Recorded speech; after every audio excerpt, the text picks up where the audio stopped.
The same day, somewhere at Imperial Army headquarters in Norden. The chill of Norden naturally urges people to prepare for it obsessively. That said, it's a pleasant fixation.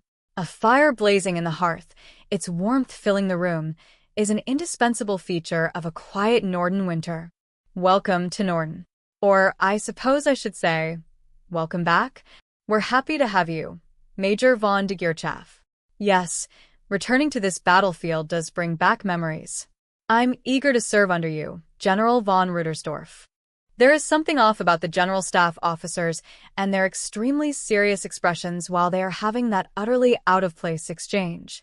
Of course, Major General von Rudersdorf and Major von de Geerchaff have simply both judged that it is easier to speak pragmatically with each other, so they hit it off relatively quickly. Now then, let me tell you what a wonderful job I think you're doing right out of the gate. I heard from Colonel von Lergen it's quite the achievement.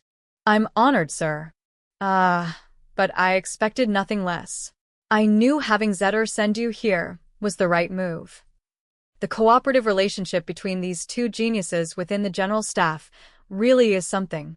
For better or worse, the only one who can get their way with the Deputy Director of the Service Corps is his cohort or his boss. Since Zetor had to be persuaded for her to be dispatched, she inwardly braces herself to be worked to the bone by the Deputy Director of Operations. We'd like you to cut loose up here, too. I'll do all I can, though it may not be much. That's fine. Then let's get down to brass tacks. Does your unit have experience conducting attack missions on enemy positions? A handful of our Corps members have some experience from the Rhine front, but that's it. In Dacia, we mainly did air raids, and even then it wasn't many. So it's more or less as I feared, but you at least understand how it's done in theory, right? Yes, sir. I learned with 205th Company on the Rhine front. All right, then I'll be frank. I want you to think of this as an airborne operation. Major, we're probably going to have your unit seize the enemy defense line. You mean push them back? Whatever your orders. I'd like to get started right away. That's very thoughtful of you, but I imagine you'll need to make careful preparations. I'd like you to focus on training for a while. Thank you. But are you sure that's all right? It's fine, I'll work you hard when the time comes. Yes, sir. I promise you will be ready in every possible way. The present. On paper. Londinium Times special correspondent Jeffrey told us about a theory he had regarding the 11th goddess. In general, he thought the notion of its existence had some truth to it. Although it wasn't a very pleasant prospect, he considered the possibility to be reasonably high. Today I wanted to see whether it was nothing more than a battlefield rumor, or if it had any basis in reality. All the people we asked related to the 11th goddess refused to comment on its existence. Normally, most people would deny or confirm, but no one wanted to talk about it at all. The refusals were so firm. Is it something the army is ashamed of? When we asked that question, a retired general who had been silent up until then pounded the table almost hard enough to break it. He leaped to his feet, and the grimace on his face made him look just like an ogre. We shrank back in spite of ourselves. The retired general's rage was that terrible. There's a world that people like you can't understand. You weren't on that battlefield, he barked, kicking his chair away, as if even talking to us was offensive. Strangely enough, the other retired officers present also all stood up at the same time. It was as if they were all communicating their unanimous agreement by way of their silence. I confess things got pretty awkward then. So this much is true. But if we rely solely on what we've seen in person to talk about the truth, we won't learn anything new. That's why I'd like to discuss the data and theory Jeffrey brought us. Jeffrey says the first time the 11th goddess was spotted by the Commonwealth wasn't in the west but in the north. How? Up until the big counterattack operation in the north at the end of the war, the Commonwealth had concentrated their efforts on the western lines. So how did the Commonwealth see the 11th goddess up north when she should have been in the west? The answer, according to Jeffrey, is simple. Before the Commonwealth officially joined the war, they sent an expeditionary unit to the Regadonia-Ontan alliance in utmost secret. Yes, the Commonwealth assisted in combat before formally declaring war. People have always whispered rumors, but apparently it's true. We have the documentation to prove it. The National Archives were a formidable opponent, but they've already agreed to release the materials. What was going on back then? We discovered this truth while in pursuit of an answer to that question. Apparently, the Commonwealth had decided to intervene while the Republic and Empire were busy clashing. The National Defense Committee recommended gathering intelligence in actual combat in order to better understand a future enemy. At the time, the Commonwealth was a neutral country. Even if the growing mage shortage had yet to become a major consideration the way it did during the middle of the war, the fact that so many went was surprising. This volunteer army was big by any measure. Naturally, we can see there were political quarrels. And apparently, the volunteers were brutally annihilated. That was the worst part. After suffering the loss of precious combat mages, they had to bury the clandestine intervention. This is where we start to see references to the 11th goddess. In his report, the commander of the volunteer army says that's what got them. So we started to wonder, is the 11th goddess a person? Or is it some specialized term? Jeffrey's take on this point is simple.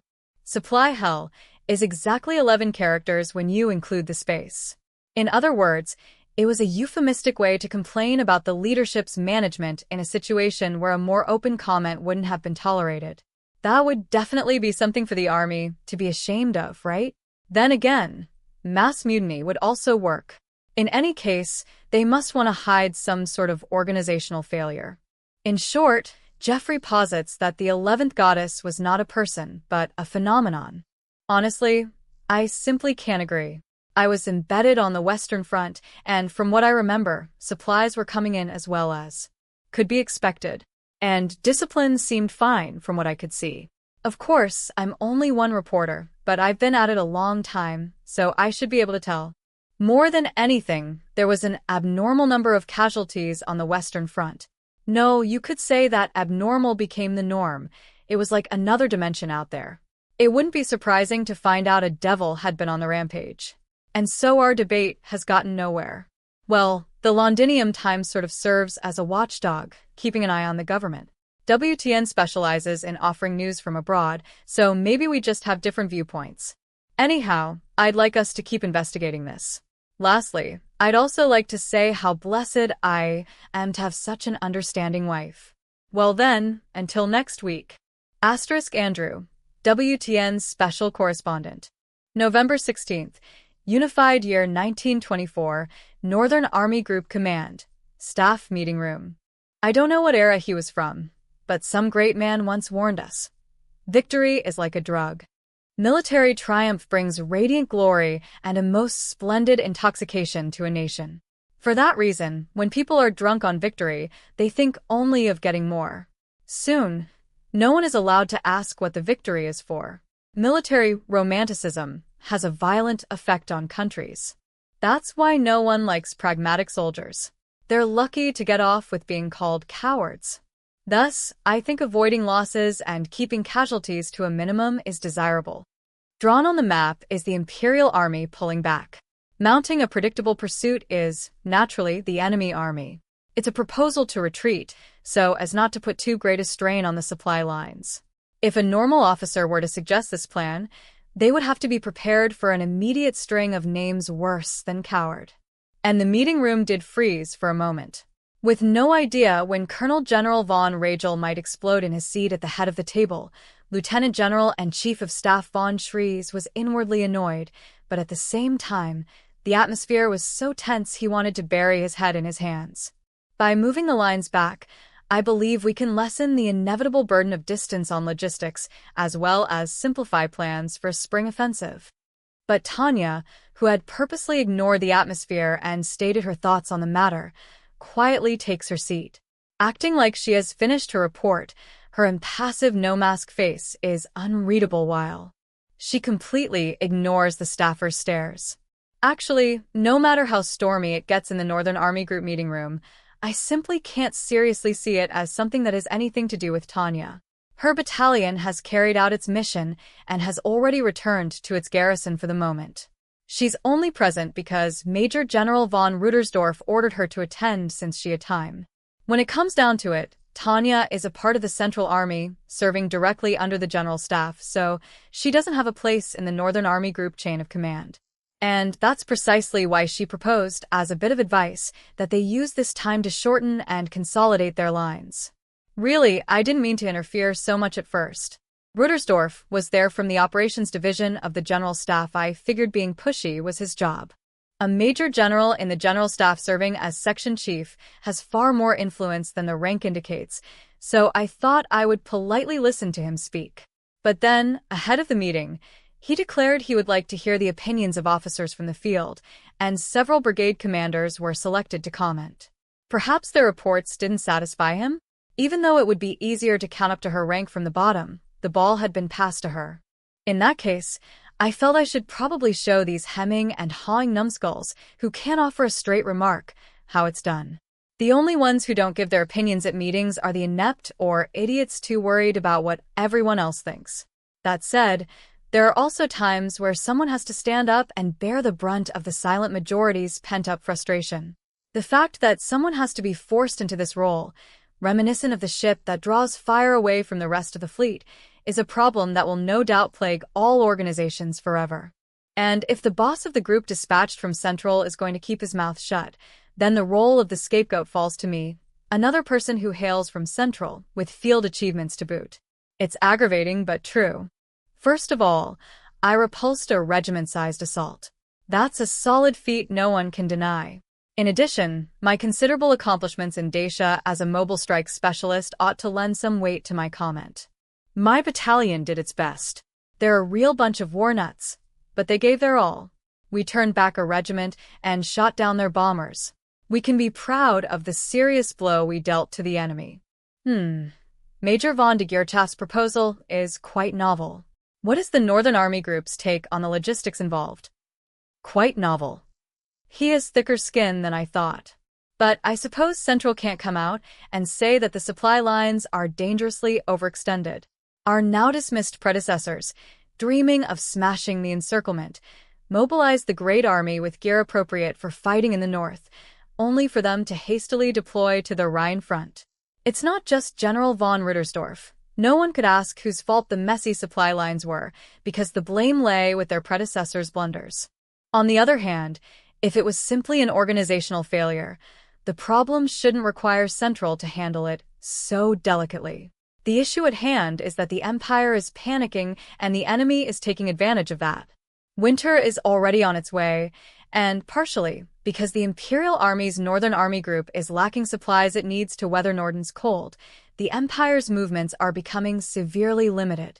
The Entente Alliance, of course, is on its home turf, so its commandos are dominating and constantly conducting guerrilla attacks on the Empire's supply bases.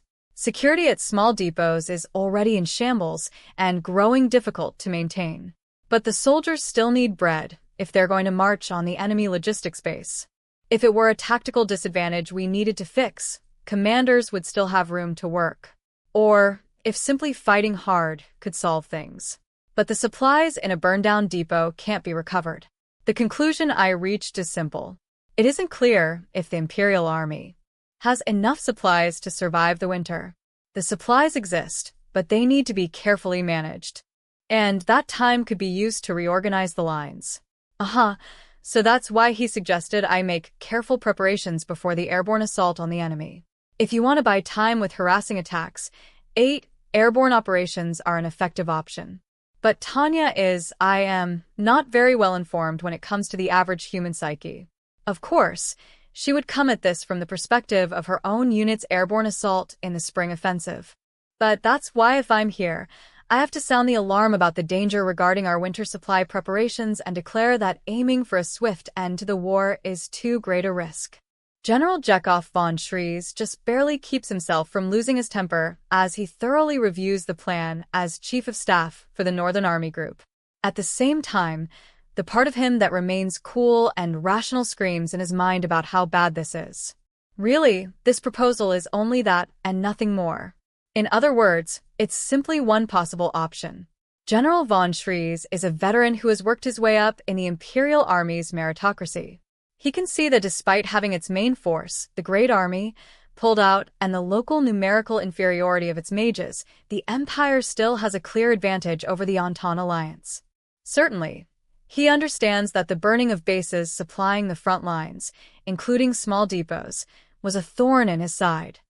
He's relieved that after they shed some enemy mage blood, the raids should stop. But at the same time, he's equally worried about the supply issues on the front lines. No, it's not as if he isn't already aware of the problems. But to have it smugly pointed out by Major von de Geerchaff, dispatched from Central, is another issue. Major von de Geerchaff, I'd like to confirm something. After a moment, a logistics officer speaks. Are you envisioning us digging in, then waiting out winter? Yes, she replies calmly. Her tone is rather matter-of-fact. At present, we can't maintain the supply lines. We're under no obligation to please the enemy by wasting material and men in a futile offensive. Shrees looked at the logistics and operations staffers. As he expected, logistics was resisting the urge to shout her down with obvious displeasure and expressions that seemed to say they weren't buying her plan. After all, even the lowliest private knew there weren't enough supplies. You didn't even need security clearance to realize that. It wasn't as if this logistics staff was extraordinarily skilled, but they were capable of approaching supplies with common sense. They understood quite well that they didn't have enough material. They also knew that even if the chaos was due to an error on Central's part, the ones who made the error in the first place had already been dismissed. Their continued dissatisfaction had to mean that de Geerchaff's appearance was affecting their judgment. Nobody wanted to be the kind of adult who wailed on a little kid. If Ruttersdorf knew that and was having Tanya speak up for that reason, he was quite the crafty fellow. But though the operations staff were restraining themselves, their masks were beginning to crack, showing the limits of their tolerance. This would surprise no one, but their purpose was different from that of logistics. Every day the other army groups would pressure them, asking how much longer they were going to drag out the conflict. After all, Dacia, with about the same number of troops committed to the theater, had fallen in 6 weeks. The criticism of the Northern Army Group still fighting up there was growing sharper with every passing day. Major von de Geerchaff, if we did that, we'd be losing time. Huh. There were all manner of expressions around the table, but on the whole, everyone was waiting to see what would happen. The operations staff especially were looking to Shrees so as to understand their boss's intention. Shrees nodded and pressed his point. It'll be a New Year soon. We don't want a long war, and we don't want to exhaust supplies, nor can we continue tying up troops here. Operations continued, imparting internal details of the Northern Forces' struggles. Commander Regino of the Northern Army Group expressed his agreement with a nod, and Shrees felt some of the tension go out of his shoulders. Apparently, the desire to put a swift end to the war wasn't only the wish of operations, but a view shared by High Command as well. That must have meant that the Northern forces agreed on time being the primary concern at least. And that's why he glared at Ruttersdorf, shameless and cheerfully listening to their debate with a smile plastered on his face. He wanted to figure out what the man was really after. The enemy faces the same conditions. Operations had raised their objections in a near panic, but her reply was cool and calm. De Geerchaff, completely unfazed by all the eyes on her, gave a deadpan counter-argument. Rather than wasting our resources in enemy territory, we should wait for a chance to settle it in one decisive strike. Logistics can't take it. Her suggestion was made with their circumstances in mind. Of course, that's why she proposed shrinking their lines. But she hadn't arrived at this solution by groping around in the dark. Her attitude said that she fully believed it was their only option. She couldn't so much as lend an ear to the suggestions of the operations officers who wanted to escape this phase of the war by bringing it to a swift end. No, the expression on her delicate face said she thought their plan was stupid. The minute you sally forth, you'll already have gone as far as you can go. Pressing lightly on his right temple, Shrees glared at the logistics staff. They had guaranteed the supplies would cover a short offensive. The problem was that the guarantee was for availability, and that was it. Nobody had presented him with a foolproof plan for actually delivering those supplies to the units that would be advancing at the edge of the front lines. We can cover a short offensive without issue. We've secured almost all the provisions we need for the front. Catching his glance, the logistics officers mentioned they had enough standard ammunition for 2 battles and rations for 3 weeks. They had baseline levels of aviation and general-purpose fuel. Their numbers showed the army group could fight for 3 weeks. 3 weeks. Now that the Northern Front had been reorganized and the units were preparing for an offensive, if they launched a big push, they could wrap it up within that time. The enemy's reserve forces had already run dry, so if they could just take care of the rest on the front with a large offensive. But Degirchaf replied without even furrowing her brow at their reports. I'm against it. The enemy is putting up stiff resistance. I really don't think we'll be able to break through in such a short time. She flatly rejected the idea, as if she thought it was simply unreasonable. Once the troops get more than 20 kilometers from the light rail, we'll be forced to maintain the supply lines with sheer manpower. A steady winter advance is practically out of the question. She heaved a pointed sigh. A few of the officers winced, but Shrees stood his ground even under her scathing critique. He was sure that mopping up enemy remnants would take a week at most. Even in the worst case, he didn't think the enemy could hold out against a major offensive for 3 weeks. The one worrisome element, the enemy mage commandos, had been mostly neutralized. Ironically, the one who had played a major part in taking them out was the one stubbornly disagreeing with him, Major von Degirchaf. Even the logistics situation could be ameliorated if field engineers performed road maintenance and laid down more light rail. Frankly, the staunch objection from the central officers was just a pain in the neck at this point. If he could find a way to get rid of them, he would keep holding out. You have a point, but the enemy is too worn down to put up a fight. You're the one who achieved a victory despite being outnumbered 2-1. Do you really think you need to be so scared of the Entente Alliance? After all, in terms of mage casualties, too, the enemy army had long exceeded their limits. Even if the other powers were intervening to some extent, when a newly formed Imperial Mage battalion could drive off a whole Entente Alliance regiment, it said something about the state of their opponents' affairs. The enemy's major line of defense only mounted sporadic attacks. Capturing the entirety of the Entente Alliance was only a matter of time. A few intelligence staffers tried to coax Tanya. We're winning on the strength and quality of our troops. We should make our move now instead of burning through our limited supplies doing nothing. The intelligence they'd gathered from enemy prisoners indicated that their opponents were hard up for not only weapons and ammunition but even food. Intelligence had already decided that the enemy army had lost the ability to fight as a cohesive whole. Rather than camp out across the way, the Northern Army Group wanted to decisively end the conflict before the winter set in, but because of one stubborn major, the debate had been dragged out. What an enormous waste of time. Shrees couldn't be the only one thinking that he would have thrown her out immediately if she weren't a representative of the Central Army's view. Really? Personally, I can only recall 2 battalions worn out by our fellow soldiers' efforts and an unsupported group about the size of an augmented company. Intelligence's coaxing only earned them a reply that ruined their schemes. If she hadn't achieved anything, then they could kick her out for clearly being a brat who knew nothing of the battlefield. Beneath Shrees' dignified exterior, he was gnashing his teeth. Her achievements were extraordinary. This was always how it went. The Central Army Group was constantly pushing the regional army groups around with orders that weren't appropriate to their actual circumstances. But Rudersdorf, Shrees' junior at War College, had been whispering in his ear how futile it was to refuse to cooperate with Central. The delicate issue was that Shrees' superior officer commander of the Northern Army Group, Colonel General von Ragel, was very angry. Though he was getting on in years, the veteran who had long been defending the North was furious that the Entente Alliance was trying to trample his home, his fatherland, but he flung curses at the general staff in equal measure for their repeated errors. So, whenever Shrees thought of his boss, who wanted so much to crush this threat with his own hands, he felt depressed. That doesn't change the fact that you overcame an enemy that outnumbered you. You slaughtered a group double your size. The only confirmed kills were less than the company's worth. It was less defeating them, and more just barely driving them off. The magic staffers frowned as Degirchaf indirectly emphasized that her battalion had driven the enemy off. After that, the Northern Army Group had pursued and achieved as good as nothing. They were to the point of counting anyone they injured even slightly as a confirmed kill, whereas the Central Army was underreporting. They'd been granted a concession. He knew they were on the receiving end of some kind consideration for their reputation.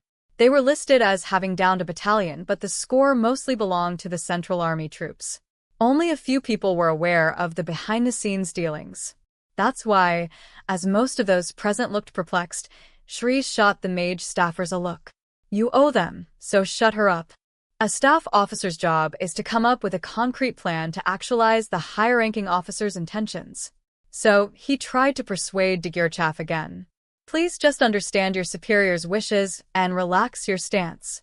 You can say that, but in our battle together, the truth is that you achieved the most with your fierce fighting. Hadn't her dedicated struggle changed the tides of the war? You say it was only a company, but that company was the core of the enemy's only mage commando unit. That's the same as taking out the supporting pillar of the whole regiment. Hadn't she admirably defeated them? Major von Dagirchaf, I welcome your prudence, but I think you and your battalion would be able to guard the supply lines. If anyone could do it, surely the 203rd Aerial Mage Battalion could. He obliquely implied that the contributions of her and her battalion were very highly regarded. Even if I'm ignoring your cautionary arguments, I'm not failing to appreciate the 203rd Aerial Mage Battalion. A high-ranking field officer wearing the staff braid was, strangely enough, flattering someone who is still only a major, though wearing the staff badge. Work with me here, please. He stared at Major von Dagirchaf with the same silent wish as everyone else, careful not to let her suspect how much pressure he was trying to put on her. She asked permission to speak, as if nothing was out of the ordinary, and stood casually. I don't even know what to say in response to such undeserved praise. Does she get it? Yes, it was just as everyone was sighing in relief and the tense atmosphere began to relax that, but as far as I can tell, Entente Alliance Army command units are a mixture of infantry and mages, so I don't think downing a single company will hinder their activities very much. What do you mean? Major von Dagirchaf. Sir, it's true that in local skirmishes my battalion has emerged victorious. But that group was the same one our troops fought hard to exhaust and isolate. We drove off an enemy weakened by consecutive battles, so I hardly think you can say my battalion took the brunt of their attack. Can't you even drive off a weakened enemy? She seemed to say with a hint of nastiness. Probably not on purpose. You're very humble, aren't you? One of the staff officers murmured, curling the corners of his mouth into a smile that was more of a sneer. Normally, they would scold her. That's what everyone was thinking, but they all hesitated. Scold her for what? Disturbing the harmony of the officer group? But all she had done was share her opinion on a military situation. Silencing her would go against the staff officer traditions that the Empire, the Reich, was so proud of. The one who broke the silence in that awkward atmosphere was the very person who had created the tense mood. No, Genel. I'm just answering based on the facts. Major von Dagirchaf glared at the high-ranking staffers. Well, it was proper etiquette to look a superior in the eye when addressing them. But when a mage who had been steeping in gun smoke and blood on the battlefield until just recently began staring you down, that was a different story. A few rash magic officers no doubt unconsciously reached for their computation orbs. That's about enough of that. Any more is too much, Shrees decided and interrupted. Piercing his subordinate with his gaze, he continued as a mediator between the two. We understand Major von Dagirchaf's opinion now. And her fears are worth listening to in part, but our pressing topic right now is bringing the war to a swift end. They'd already let her yap this much. They understood the Central Army's position so well it made them sick.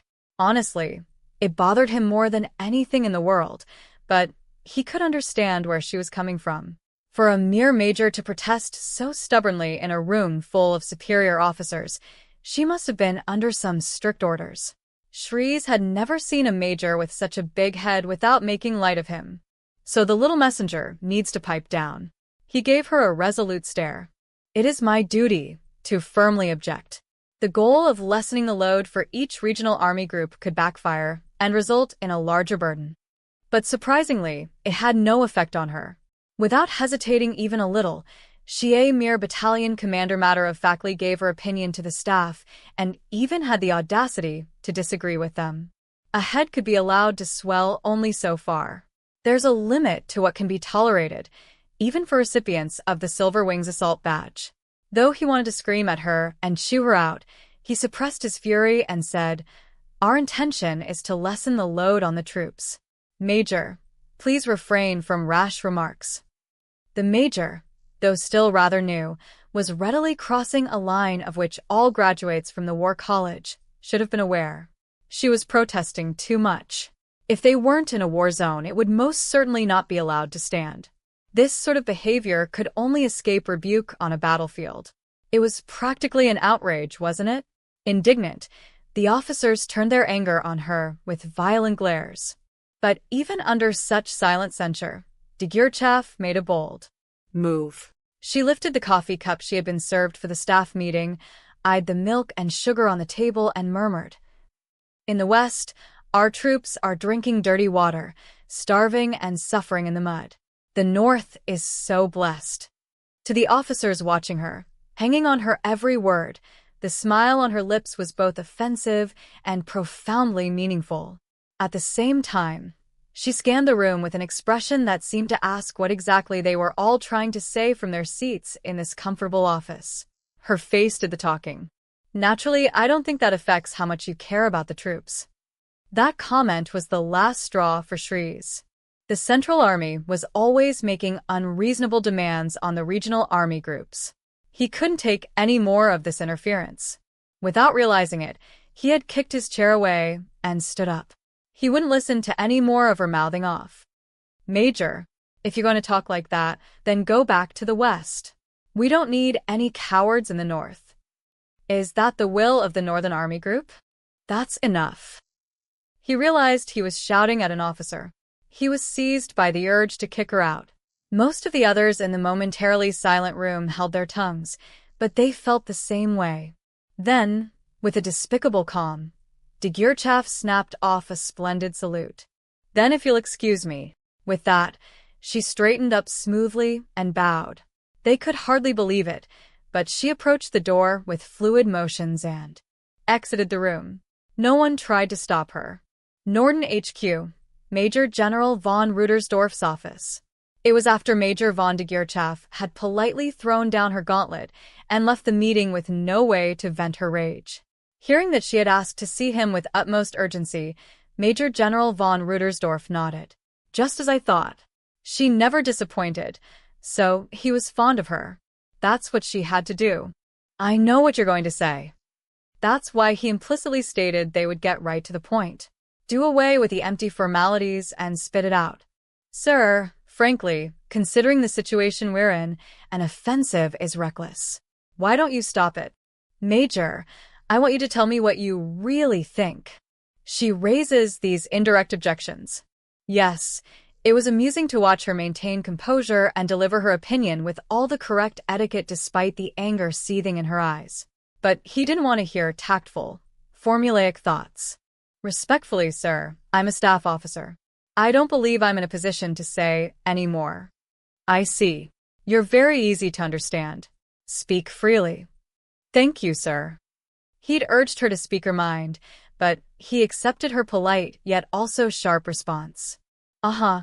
So her criticism is so intense that it would be inexcusable for a staff officer to give it voice? That's an interesting way to get your point across. Though she didn't say exactly what was on her mind, she'd conveyed her thoughts with a single indirect remark. "So this is why Zetter thinks so highly of you, Major." "Splendid. Now, let's get down to business." Zetter would be thrilled. "I see. Work goes smoothly with a mage who has strategy on her radar and is also an outstanding battalion commander. What would you think about this offensive if you considered it as a distraction, Major?" "It'd be an almost perfectly timed supporting attack. But do you mean as a decoy, assuming another main attack?" She's got a decent head on her shoulders. She's quick, and more importantly, she has the smarts to put what I'm trying to say together with what she already knows. She's one of the rare talents who has the steady composure of a staff officer plus the courage of a commander. Evaluate the effects it will have on the various fronts. At the very least, The Republic and its supporting countries will keep an eye on the exchange in Norden, but being able to distract them from offensive preparations doesn't give us a very large benefit. So then, is there a real operation in Norden? No, the supply lines couldn't possibly. The way she lost herself in thought, as if she had forgotten her rage of a moment ago, displayed the calm sensibility that was a quality greatly desired in staff officers. Not many people could think on command under the cool eyes of a third party. And that's why those few exceptional individuals were always welcome in the Imperial Army. And if it goes well, we might even be able to tie up the enemy reinforcements. With all due respect, sir, I don't see how launching an offensive with the objective of tying up enemy reinforcements would help other fronts. I don't think the forces involved on this front would send out enough reinforcements to affect the Rhine front, which means the offensive should be a feint with some strategic goal in Norden. When he told her to work out the meaning of the Northern Group Army's offensive, to which they were opposed, she arrived calmly at the idea of a feint in Norden. Impressive, Rudersdorf thought, and inwardly raised his opinion of her. Continue. To be blunt, are you thinking of occupying territory behind enemy lines?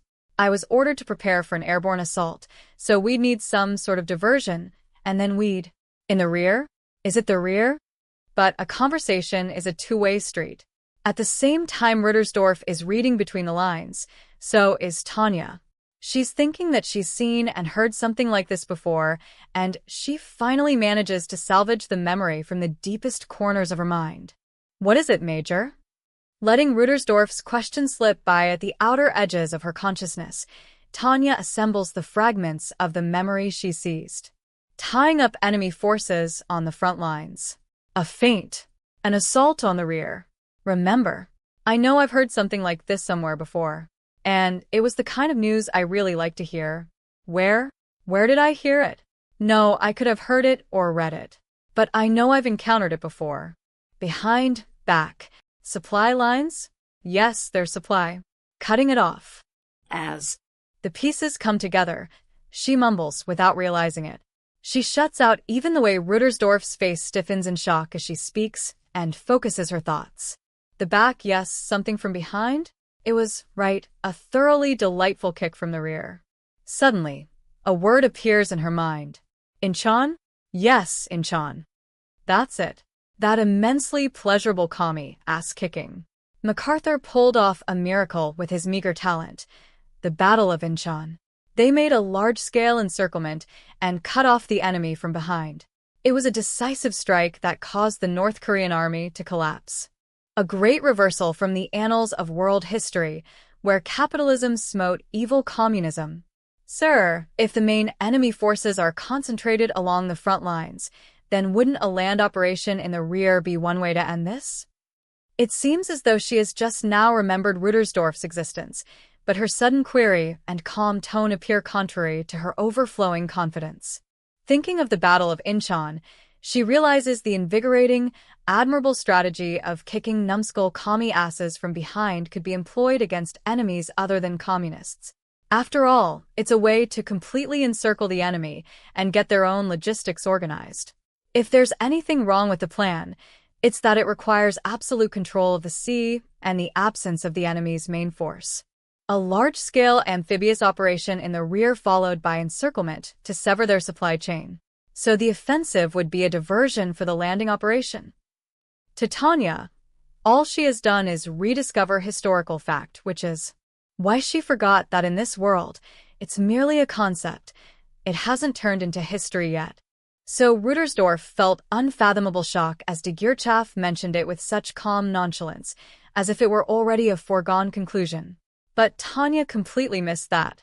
After all, from Rudersdorf's point of view, the amphibious landing was a secret plan he'd only mentioned to a select few, and now a staff officer on the lower end of the middle ranks was suggesting it to him, as if it were a simple answer. He stopped the muscles in his face from twitching through sheer power of will. Still wondering where she'd gotten that idea, he cautiously asked, "Did you hear that from General von Zetor?" I'm not sure I understand what you mean, sir." But de Geerchaf gave a puzzled response. It wasn't as if Rudersdorf could read all the emotions and thoughts of his subordinates, but going by his experience, He judged this was a genuine reaction and was immediately aware of his misunderstanding. The officer in front of him hadn't heard it from Zetor. So then, could it be? No, he thought, but the question welled up inside him. Did she come up with the idea to do a large-scale landing operation in the rear on her own? Did you come up with that yourself? Yes, sir. Considering our situation, I thought it seemed like an effective option. I suppose I should say that's a very interesting idea. She confirmed it so readily. It was all Rittersdorf could do to conceal his emotions.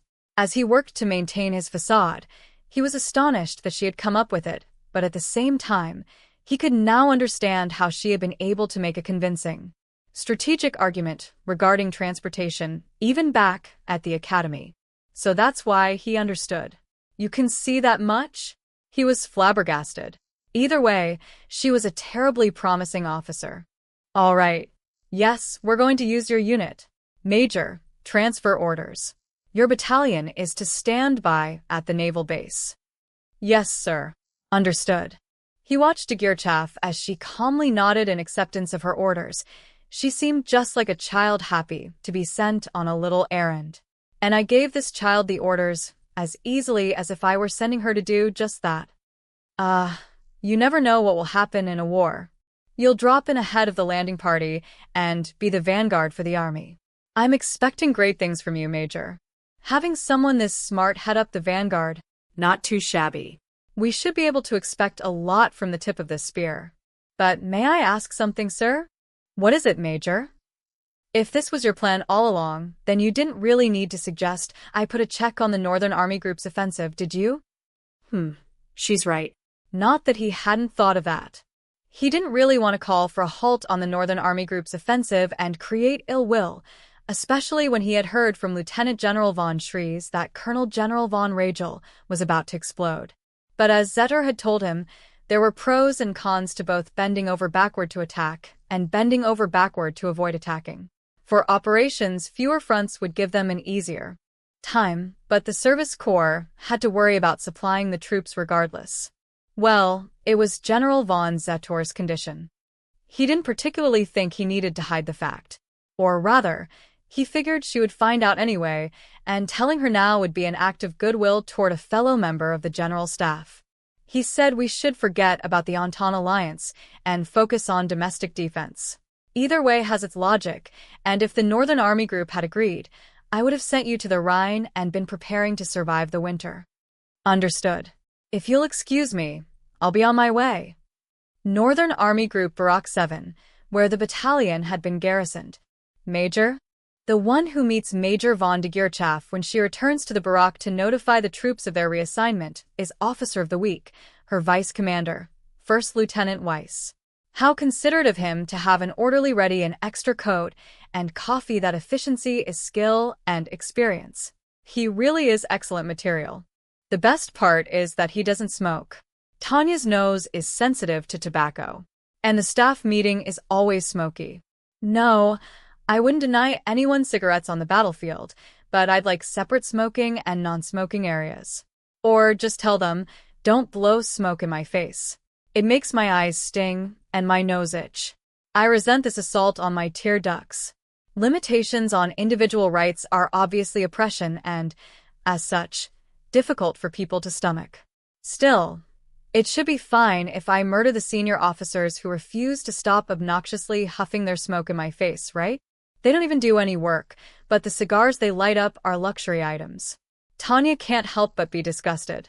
The gall they must have to voice non-existent concern for the troops. Even when I have to spout some wholesome crap, I keep up appearances better than that. That was truly pointless. What an utter waste of time and budget. We could have a phony war, 9, but instead these nutcases want to fight for real. You don't even need a consultant to point out how little can be done with scant, poor managerial resources. Lost in thought, Tanya sets her staff officer's bag on the desk and begins scribbling notes about the state of the war on a map. Her cover of staying in the north can't keep her from the front lines anymore now that a mobile defense unit was no longer necessary to protect pulling supply lines back. Not only that, but the Northern Army Group is planning an offensive that reeks of a death march. Meanwhile, the General Staff, for its part, is planning a top-secret landing operation around the rear. These guys are too into war.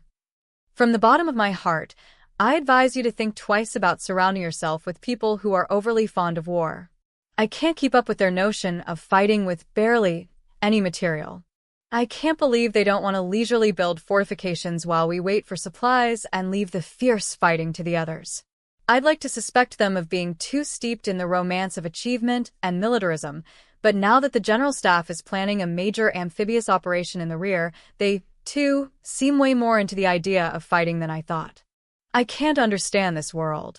I didn't want to confess my incompetence, but I decided there was nothing else to do. That said, if it's a winnable battle, then it should be fine to advocate loudly for the advance. And if we're airdropping in, we can just fly right back out if things get rough. Considering how uniquely mobile aerial mages are, she estimates the risk to be low and grows fairly enthusiastic about the strike on the rear. Even MacArthur managed it.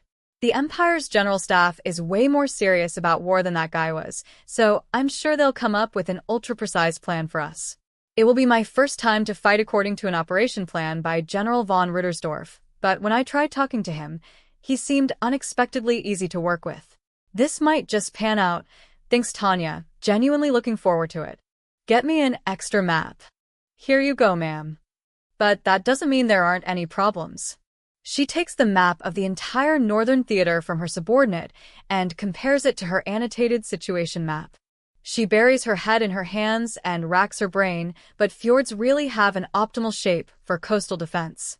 You could bombard the narrow bodies of water all you liked, so if you placed as many batteries as you had along them, they would be impenetrable.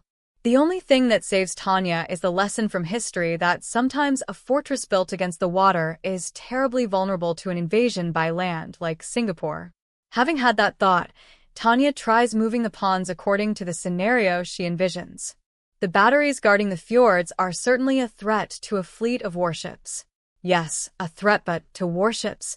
If they all face the sea, they could probably be blown up fairly easily from behind with explosives or what have you. And coastal guns are usually positioned facing the mouth of a bay. They aren't built with the expectation of bombardment from behind. Can we win?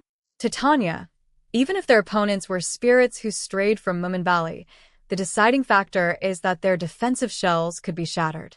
An attack from behind, I suppose our chances of success are decent enough. Farewell from a sinking ship. It's the most obvious, common-sense thing to do. But in extremely rare cases, the ship doesn't sink, and sometimes you can even make a fortune. If that possibility exists, we should happily count it as a winning battle. With that thought, Tanya rolls up the map with the war forecast and mixes it in with the reports for the General Staff. After all, the General Staff is planning an operation on such a large scale. You can only call them stupid if they get so far without a contingency plan in case of failure. It's worrisome that the Operations Division of the General Staff Section Chief Rank Officers are planning the operation on the assumption that the Northern forces will ignore the General Staff's advice and march north. Is the cooperation between the regional armies and the General Staff even shakier than I thought? This anxious thought crosses my mind. But no, that's exactly the point. After that realization, Tanya practically sighs. I should probably be thinking that if the Northern forces' little adventure fails, the General Staff will take advantage of the fact that the world is watching the foray by attempting a major operation of their own in Norden. And if that works, the General Staff will have taken the initiative to lead the war. Currently, the Entente Alliance can repel the Empire's advance with guerrilla-style interception, but they don't have the available force to counterattack. Until some obstacle to defense in Norden appears, it's practically a political issue to consider something that isn't in accordance with the Imperial Army elite's wishes. In other words, it's a vitamin P problem. I don't want to get mixed up in this. No, wait. Let's chill for a minute. At least Tanya has a lot of experience. She won't make the same mistake over and over. My common sense is not always common. Might there not be some sort of religion that teaches people to love war and recommends suicide? Lieutenant Weiss, do you want to kill yourself? Huh? Why do you ask that all of a sudden? He replies with a question to confirm her intention. Well, judging from his reaction, I'm worrying over nothing. I guess that makes sense. After that thought, Tanya reaches for the coffee Second Lieutenant Serebryakov brought. It's cold up north. There's no way I could stand it without drinking hot coffee. The only thing is, Northern Command has a tendency to treat me like a kid and load up every cup with milk and sugar. I hate that. It's hard to believe, but apparently there will be an all-out offensive. What a waste of soldiers. Until the appointed hour arrives for Tanya to open her sealed orders, she tells her trusty vice commander, Lieutenant Weiss, only as much as she can. She can't let anything slip. In other words, to summarize what she can explain now, there will be a big offensive this winter. And with only that context, she can't get rid of the impression that the Northern Army Group is rushing things with their sights set on an easy advance like what happened in the war with Dacia. It's like making a huge gamble when you don't have much cash on hand, although since the stakes are actually soldiers' lives, it won't hurt the high-ranking officers' pockets at all. If the Chicago school were to analyze it, they would diagnose a severe lack of proper incentives. Is there money for logistics? I'm guessing Lieutenant Weiss's incredulous reaction is an average person's response. Unless the Northern Army Group's commanders have some strange concept of supply lines, I don't know what they're thinking. Do they have a secret stash of cash somewhere? If so, those are off-the-books resources. We'd have to dismiss the inspectors. Talk about lazy. This is why they say we can't prevent bubble economies. Proper audits are indispensable for a market to function normally. How would there be? Once winter hits, the trains will stop running, too. I have no idea where they're planning on bringing in supplies from. Well, in any age, there are also markets that only officials who come to collect taxes do well in. To prove it, not even believers in the free market system call for the privatization of tax collection. Meanwhile, there's a fountain of diverse critiques and plans regarding expenditures. Look, even the Chicago school is against privatizing tax collection. With that thought, however, I suddenly feel like something is off. So, what about us? When I pointed out the risk of an offensive, we were ordered to the naval base. So, I don't think we can expect funds for a victory celebration. And this is an absolutely miserable misunderstanding created in the name of confidentiality. Even if my intention is to be transferred according to the will of the Central Army, a Northern Army Group administrator won't see it that way, so I'm sure the budget section will reject the fund requisition.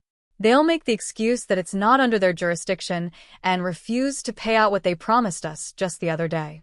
I can only see it as bullying. Even if I accept the reshuffle, we have made contributions here and should have the right to commensurate compensation. Anyhow, we'll just have to secure celebration funds by borrowing from the Northern Army Group somehow. Finding funds somehow? As such, Lieutenant Serebryakov, we need to dip into the battalion's treasury, so draw up a budget.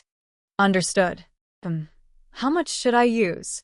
I could take funds for a little party from the battalion treasury. But maybe we should avoid having a big bash in this war situation? When she considers this, Tanya figures she is thinking too hard and shrugs. She has worked her troops hard in this freezing cold. Rather than developing a cruel reputation, it would be better to have a heart and convince them she was kind, even if they got a little wild. Let's have a grand old time and not set an upper limit for alcohol spending. Just as she is about to tell her to get it done, Major, sorry to intrude, but we have enough free alcohol to swim in. It was Lieutenant Weiss who interrupted with a triumphant look on his face.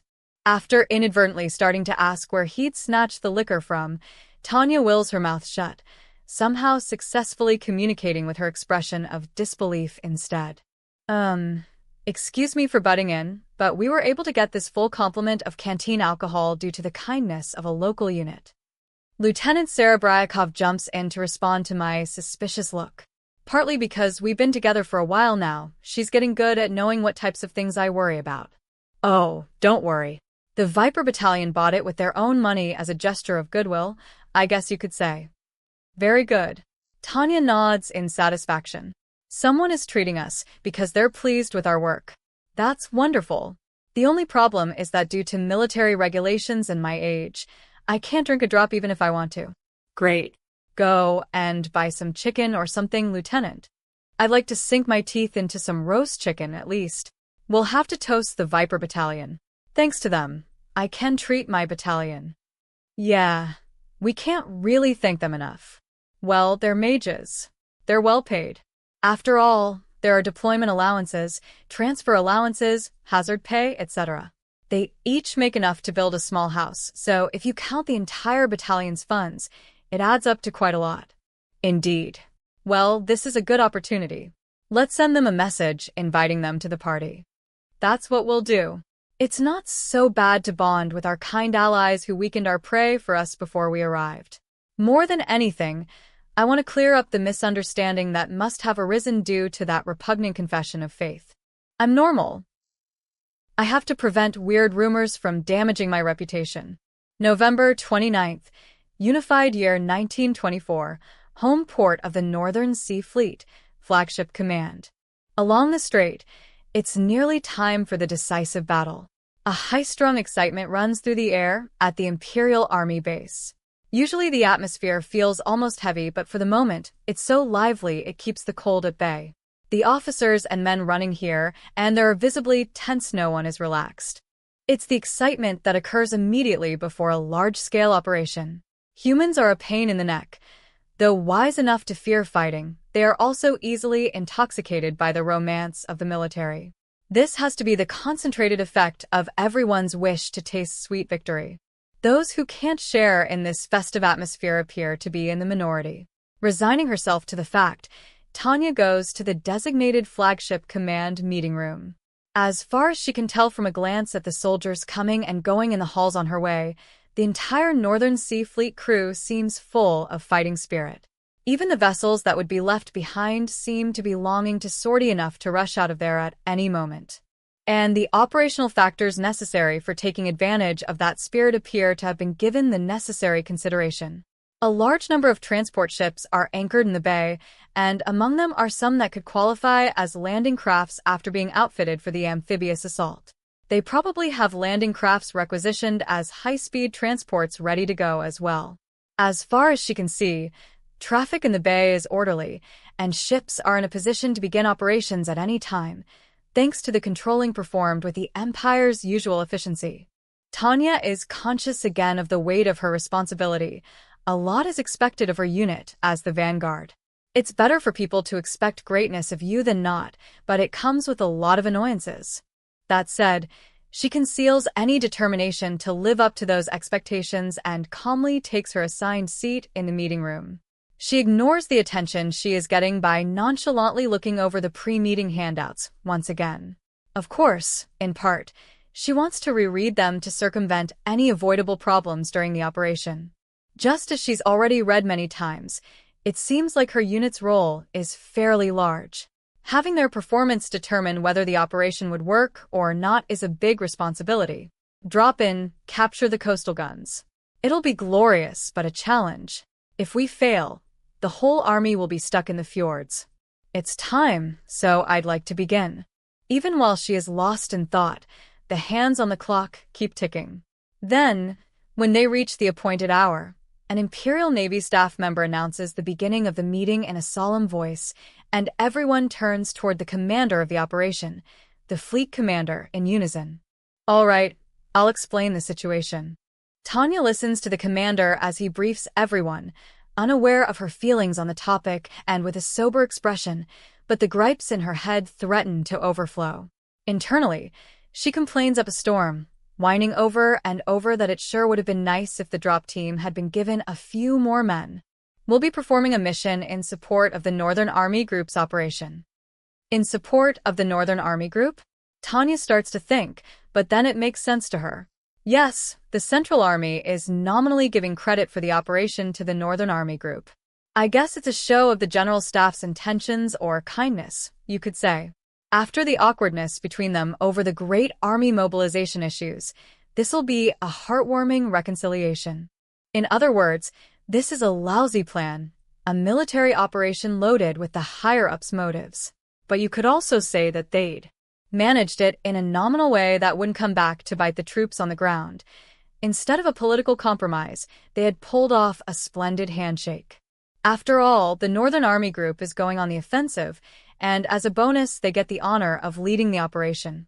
Even if they fail, No one in the Northern Army group will be harmed if the General Staff take responsibility for implementing the action plan. Then again, if it goes well, the war situation improves, so it's worth it for the General Staff. Major General von Ruttersdorf came out to make an inspection. It's probably his evil scheming. On the one hand, I'm impressed with the move, but on the other, I want to lament just a little bit that when you belong directly to Central, this is how you get used as a tool. As you all know, we currently have both the Northern Sea Fleet and the High Seas Fleet deployed on a Northern support mission. Then there's the situation being described. The main force of the Northern Sea Fleet is a support unit that acts as a sort of check on the Entente Alliance. Their mission is to prevent the Entente Alliance's warships from escaping to Republic waters while simultaneously supporting the Army maneuvers on land. So, ignoring those ships to perform the amphibious operation is almost a strategic sneak attack. It isn't about sealed orders or intercepting the fleet. The plan from the first is to ignore the Entente Alliance fleet. The Northern Sea Fleet is going beyond the parameters of its original mission and sortying for the sole purpose of receiving a huge number of reinforcements in the High Seas Fleet and performing the landing operation. The Entente Alliance ships that will surely come to stop them will be kept at bay by the High Seas Fleet. If the Northern Sea Fleet can complete their operation during that time, the war situation will see a literal reversal. The success of a strategic sneak attack is tantalizing. You could say a winnable battle is just dangling in front of us. It's a comparably safe opportunity to achieve things and get promoted. I'm not the only one. There's nothing strange about a soldier wanting to join a winning battle. Actually, the ones left behind with no prospect of sorting get depressed or look for an excuse to go. Anyone is happy to be told they're going on the attack. If there's one problem, it's the weather. History tells us units sent into harsh winter conditions always end up getting stuck in some lousy situation. And we'll be performing an airborne operation. If we fall into the ocean, we'll freeze to death like Titanic victims. Even the bright red Soviet army met with all kinds of disaster in winter wars. The Imperial Army isn't used to such conditions, so if we fall into the winter ocean, we'll be turned into frozen meat packs. This means almost all our main force is going, but that's just how big the objective is. The fleet commander leaves it as implied for just a moment, then solemnly states our target. The Ostjord. We're going for a direct strike on their rear communication lines. The Ostjord. When everyone grasps the significance of what they've been told, a momentary silence descends. Fjords are bad news for naval ships. The detestable narrow bodies of water with terrible cliffs on either side enable the enemy to shoot at them from any direction. Even without counting the threat of mines, if there are guns on both sides, any ship that makes a run for it can only lament its fate to be pummeled to death. The gunners will surely shower the marks with shells as they struggle to maneuver in the narrow waters. And although their navy may only have a few destroyers left, if that, the cramped space forces us to worry about torpedoes. What's more, given the geographical importance of OS, the Ostfjord will be more heavily guarded than the average fjord. Under these circumstances, we need to go in ahead of the fleet's advance and capture the enemy guns. From the time General von Ruttersdorf gave her secret orders to prepare for an airborne operation, Tanya has pretty much been expecting this. Neutralize coastal guns in an aerial mage sneak attack is practically the same thing as support the fleet as they make a run down the fjord. For what other reason would the army pit their elites against a rear echelon coastal stronghold? She finds herself balling up her fists inside her sleeves, capturing enemy guns ahead of the operation to take the mouth of the bay. In other words, our drop operation is a gamble that could decide everything. And we won't be walking leisurely down a gangway in this cold weather, but parachuting out of the sky with our computation orbs and rifles in hand. If we fail, it will be a huge disaster. Our aim is to disable enemy guns in a short amount of time to allow the fleet's entry. It's easy to order someone to get in there, but it sounds pretty outrageous to the one told to go. The purpose of the airborne operation is fine. I can grasp the military need for it. At least I understand that it has to be done. But what's this about us securing the guns? The operation is in support of the Navy, so it would make more sense to have the Marine mages do it, since they train closely with the fleet. If instead we seize the guns and sweep the area, it'll be basically like rolling out a carpet for the fleet to waltz down. Our troops are having difficulties, so in order to support them and deliver a decisive blow, I want us to do this right. That's easy to say, but can we? Can we really capture enemy guns on bad, snowy footing in the fjord? If we were told to suppress enemy forces in that region, well, that just would have to be done, but the responsibility of seizing all the enemy guns is enormous. Talk about mission impossible. That said, there's a limit to how much mages can do as direct support for the fleet, and if guns remain, it's entirely possible that the ships won't be able to enter. So someone has to get saddled with this unlucky operation. Annoyingly enough, that someone is the 203rd Aerial Mage Battalion. And the vanguard will be, we're expecting great things from you, Major von de Geerchaff. May I say something? What is it, Major? My unit is an augmented battalion. Setting aside the issue of firepower, I may not have enough men to take all the guns and cover the enemy reinforcements who are bound to attack. I hate resisting superior officers. There is nothing I want to do less. But that's why I have to be bold at times like these. Anyone can smash you if you oppose them with a subservient attitude. But if, on the contrary, you make your case so confidently that it must be logical, it sounds more persuasive. And if people think you're giving a constructive suggestion with the aim of accomplishing your mission, then even an excuse transforms into the genuine truth. So I have to be the donkey borrowing the lion's skin. I just want to probe slightly. Even if I fail, this isn't rebellious enough to cause me trouble. Don't worry. We were fearing that as well, so we're arranging for 2 regiments of Marines to reinforce you 30 minutes after your drop. Understood. So, in a worst-case scenario, do I have the right to suggest aborting the operation? Her attitude says she doesn't feel at all bad as she masks her request. Any sign of hesitation can be interpreted as cowardice, but if a request is stated with conviction, it will most likely have a measure of persuasive power. It's not about who's right or wrong, it's about who makes their claims in a loud voice with confidence. What do you mean? Simply that if my unit fails, the fleet may be exposed to needless danger. What if, hypothetically, we fail? That we would have to withdraw is self-evident. Put another way, we'd be able to avoid unfeasible orders to just do something so the fleet could get in. Once we decide to fall back, all the mages have to do is fly away. Even if the right to call for withdrawal isn't granted, the record of me asking for it would make it possible for me to argue that I made every effort to avoid risks. You mean we should prioritize the safety of the fleet in the event you can't neutralize the guns? That's level 1 cleared. If I haven't been flat-out refused, it shows he's willing to listen. A good officer would give serious consideration to the risks the fleet would face if we failed to take the guns, and they were in working order. An officer concerned with self-preservation would be worried about being blamed for the results of a forced charge under such circumstances. Either way, he has to carefully analyze what I've said, weigh the pros and cons, and see what he thinks. If we don't take preserving the fleet seriously enough, we may let the Republican or Commonwealth fleet slip in. That would render the blockade meaningless and create a very dangerous situation. So I give him a little push. The concern of weakened patrol in our waters. I just prod his instincts as an officer of the Navy by asking whether we should really conduct a landing mission at the risk of our command of the sea. It's really too reasonable. Whether he's out for self-preservation or not, he can't ignore this. Of course, I can't push too hard. Balance in this, too, is paramount. That said, if I don't mess up the pressure level, I can persuade him without upsetting him too much. That's a reasonable concern. But we can't leave our course of action up to a single advance unit. Major, if you fail, fall back to join your reinforcements and try again. Understood, sir. But due to a quirk of the command structure, I can neither command nor be commanded by Marine mages. Having gotten this far, I just need to give him an excuse. He must know how things work. The Navy's original job is only providing escorts to the mouth of the bay and maybe firing their cannons.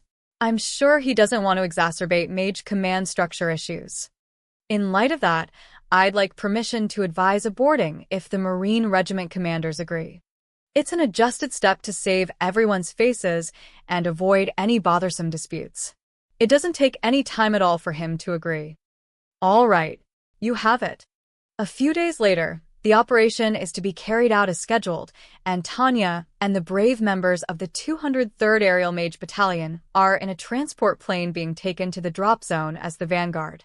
The plan is to jump at the crack of dawn and capitalize on the enemy's confusion in order to seize the guns. As the ones performing the operation, it seems risky, but coastal fortifications are extremely vulnerable to attacks from behind, so it has its logic. I guess we might be able to do this? Tanya murmurs, inwardly seeking comfort in reason. Coastal fortifications are put in place to prepare for attacks by enemy ships and units. When she tells herself there is no reason for the backside to be protected because all that's there are the communication lines to the rear echelon, it feels like they have a chance of succeeding. Even if the enemy is on guard against a sneak attack, their units are likely to be only lightly outfitted. The coastal fortifications would say that the army should protect the rear, and that their purpose was to prevent attacks by sea. And a century ago, they wouldn't have been wrong. I've cut the engines. We're gliding. The announcement from the cockpit alerts them that they have entered the final prep stage. Loath to betray even the sound of the engine, we make our careful gliding approach. Naturally, our drop will be performed with airborne gear and not rely on magic. If we can't descend undetected, Tanya's fate is sealed. All right, all hands, prepare to jump. She can only hope the troops she has trained will put all their talents on display. Her only tasks now are to increase the probability of success and eliminate obstacles. And a commander can't wear an anxious expression moments before an operation. That's why she orders them to prepare with the carefree tone of someone announcing picnic plans. It's a bit surreal to see mages in full gear jostling around in the cramped plane, but they're getting ready anyhow, so that's good. You've heard this before, but our targets are the guns and mines guarding the fjord. Capturing them is optimal, but if that proves difficult, disabling or damaging them to inhibit effective functioning is fine. She doesn't insist that she believes in them, but reconfirms their objectives matter-of-factly. I think you know this, but if we fail, the landing unit will get stuck in the fjord. Guns are not fortresses, which means they aren't impossible to capture. Most importantly, their muzzles are pointed at the sea. They aren't set up to fight mages dropping in on them from behind, but they still have the power to trap the fleet. That's why this operation hinges on us. There isn't much wiggle room in the schedule. 30 minutes after we drop, marine mages will arrive ahead of the fleet to back us up, but the plan is for them to deal with enemy reinforcements on the ground. Basically, we have to do this ourselves. If things get bad, I can make a joint suggestion with the commanders of the troops coming later to abort the operation, but the consequences would be the sacrifice of my career and worse. I'd be ruined. I have no interest in going to ruin by myself, but to avoid ruin entirely, if possible, is surely the modest wish at the root of all human emotions. Destroy all the positions as best you can in 30 minutes. I expect you to all be putting the true power of aerial mages on display out there. So Tanya is expecting a lot out of her subordinates. No, not even expecting. All she can do is hope. Don't fuck this up. Please show me you have more than it takes. Lieutenant, head up the capture of the Albert Battery. I'll take the Narva Battery as planned. Understood. What time are we lifting radio silence? Vice Commander Weiss confirms for the third time. If you fail to seize the position, contact me immediately. Otherwise, the plan is to maintain radio silence until our reinforcements arrive. What about enemy reinforcements? Come crying to me if you can't handle them. Otherwise, crush them. Yes, ma'am. Reconfirming everything to make sure we don't miss anything and keeping the troops informed of relevant information. We're model communicators. Anyhow, we can't say for sure that we'll succeed, but there are blatant reasons we could fail, so there's no better way to prepare than getting rid of them. Okay, Lieutenant Serebryakov, you're our reserve commander. If Lieutenant Weiss and I go dark, order the retreat. Retreat, ma'am. The operation is a failure if you lose our signals. If well-outfitted enemies show up, you have no chance of winning. We're just like canaries. A canary in a coal mine gives its warning by dying. The point of view that resulted in this method is exemplary in its practicality. Of course, we face the vexing reality that the army values us and canaries equally. That said, Though Tanya made this troubling simile, she has absolutely no intention of nobly sacrificing herself. If need be, she'll make a scene screaming about the danger to everyone as she makes an airborne escape. That's how far her loyalty to the right goes. Then I'll try to sing my sweetest. I kind of have to hand it to Weiss for that joke. I'm not interested in hearing you sing, Lieutenant. Get ready to move out. Yes, ma'am. As each soldier briskly checks over their gear, Tanya grabs her parachute, makes the last pre-jump checks, and nods in satisfaction. If I have no choice but to go, I should at least do a good job. When it came to zeal for one's work, Colonel Anson Sue of the Entente Alliance Army was like Tanya, the kind of person who made rigorous preparations for battle. Enemy attack. That's insane. We can detect their mana signals from this far away? What's the suppression squad doing? Colonel Sue's unit had just been stationed there out of a need to protect the sea, and although they weren't in perfect fighting condition, they were already on guard, no doubt, because he had learned the horror of completely losing the initiative in battle. And especially considering their situation now. Ever since they had carelessly started the war, the pressure had been growing. They were attacked in their sleep? Is the army even training people properly anymore? Which was why Sue couldn't hide his displeasure with the chaos descending over their coastal guns and clicked his tongue in annoyance. The discipline was probably so lousy because they were calling up reserves from the rear. Enemy status. At that time, he was regarding the attack as a mere bit of harassment. But even a harassing attack on the guns was a nasty move that could lead to a dispersal of their forces in the name of stationing additional troops in a rear echelon city like OS. One might say that he still had the wherewithal to lament such things at that point. No, more accurately, he was sighing while keeping a hopeful eye on the situation. Colonel Sue himself probably didn't understand the core of his emotions. But up until then, at least, he didn't grasp how grave the situation was. Unclear. I have reports that the coastal units are engaged, and it seems the patrol boats haven't made their regular check-ins. What? Ask the patrol line what's going on. Could be a sneak attack by mages flying out of a sub. Approach in secret and attack. In that sense, a commando unit and a submarine went together perfectly. That was why Sue persistently appealed to the military to adopt submarines. But sadly, the Entente Alliance Navy was really only a slightly thicker-skinned version of a Coast Guard. They didn't have the resources to allot submarines for use in magic operations. The few they had, frustratingly enough, had gone on their periodic deep-sea exercise before the start of the war, and then wound up getting disarmed as warships in a neutral country. That disgraceful situation meant they had 0 operational submarines. Reflecting jealously, Sue wondered if they could perhaps capture one as he had his men get ready to sortie. He had the radio operator connect him with the picket line. I've been calling them, but none of the ships are replying. Do you think there's some kind of confusion and they can't connect? That was when he understood the situation. The picket line ships had gone dark. If it were only one of them, it could have just happened to be near the submarine and gotten attacked, but if the entire surface warning line went quiet, that was not a minor problem. No, it meant the root of the trouble was on the surface. Crap. They're targeting the guns? We're moving out. Scramble. Enemy mages were sneak attacking the batteries. And they had lost contact with the ships on the sea. The guns are all facing forward. It was the enemy. An enemy attack. A major methodical attack. The fatherland, my country, the home I must protect. In the air now. Scramble. Engines on. Sue's unit, taking off with determination in their breasts, was an unexpected newcomer for the Imperial Army.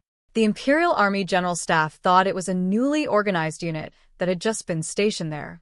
They had also grasped that the enemy troops were not very content and tended to have insufficient logistical support, and the General Staff's intelligence wasn't wrong. So the staff officer who had analyzed the data came to the utterly common-sense conclusion that it was a static guard with a measure of defensive capabilities that was protecting the city of OS. And that was why he thought the troops would be able to clean them up with the strength of their main force. He had figured that by the time that unit had assembled to counterattack, the main Imperial force would have already landed. And he wasn't entirely wrong. Only his conclusion was. After all, at face value, Colonel Anson's force was a puny mage battalion, a mix of wheat and chaff that was undertrained and lacking unity.